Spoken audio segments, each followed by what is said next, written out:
ও মা, কি রান্না করছো? বাবা আজকে না আমি দেখ না, ছোট এক প্যাকেট ওরিও বিস্কিট রয়েছে, বুঝতে পারছিস তো?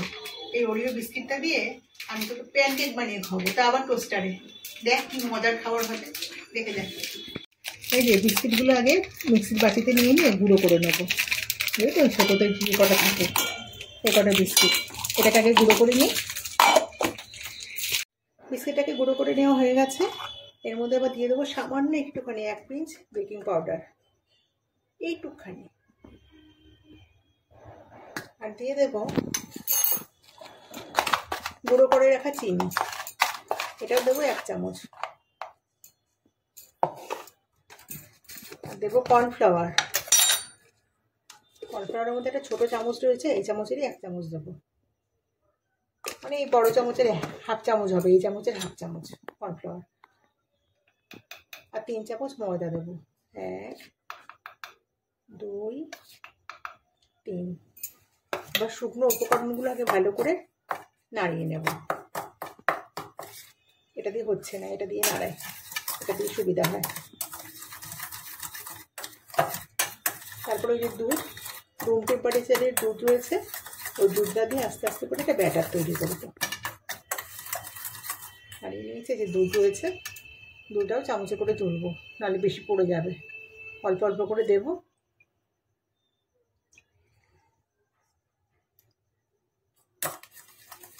আর একটুখানি লাগবে। এটা খেতে না ভীষণ টেস্টি হয়, আর একদম 2 মিনিটে তৈরি হয়ে যায়।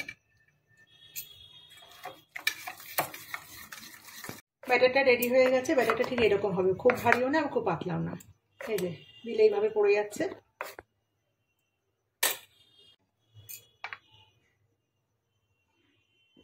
যে কোনো রিফাইন অয়েল 1 চামচ নিয়ে নিয়েছি, 4টের মধ্যে অল্প অল্প অল্প অল্প করে দিয়ে দিলাম। ভালো করে এটাকে মাখিয়ে নেব।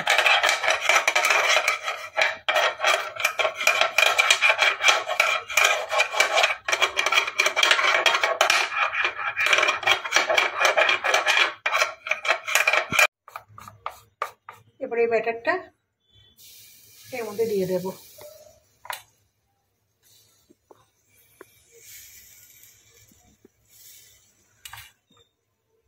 প্রত্যেকটার মধ্যেই দিয়ে দেব 2 চামচ করে। 2 চামচে বেশি ধরবে না, এর মধ্যে টোস্টার তো।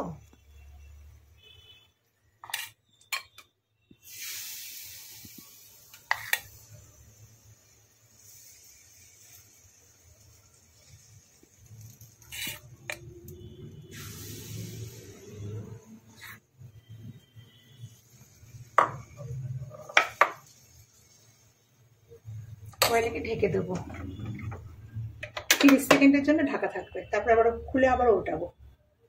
30 সেকেন্ড হয়ে গেছে। বাহ, সুন্দর ফুলেছে। এবার এগুলোকে একটু উল্টে দেবো। একটু সাবধানে উল্টাতে হবে, ভেঙে না যায়।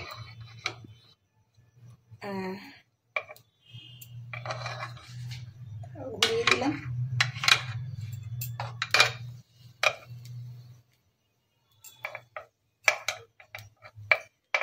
ভেঙে যাবে এইভাবে দিলে। সবগুলোকে উল্টে দিয়েছি। এবার আবারও বন্ধ করে দেবো, 30 সেকেন্ড আবারও এই পাটটা হতে দেব। আমাদের ওরিও প্যানকেক একদম রেডি। দেখুন কি সুন্দর হয়েছে, একদম নরম তুলতুলে, খুবই সুন্দর। এই যে দুটো পাটি একদম তুলতুল করছে, নরম, খেতেও তত সুস্বাদু। এরকম কিন্তু সন্ধ্যাবেলা বাচ্চারা বায়না করলে দিব্যি কিন্তু 2 মিনিটে বানিয়ে দেওয়া যায়।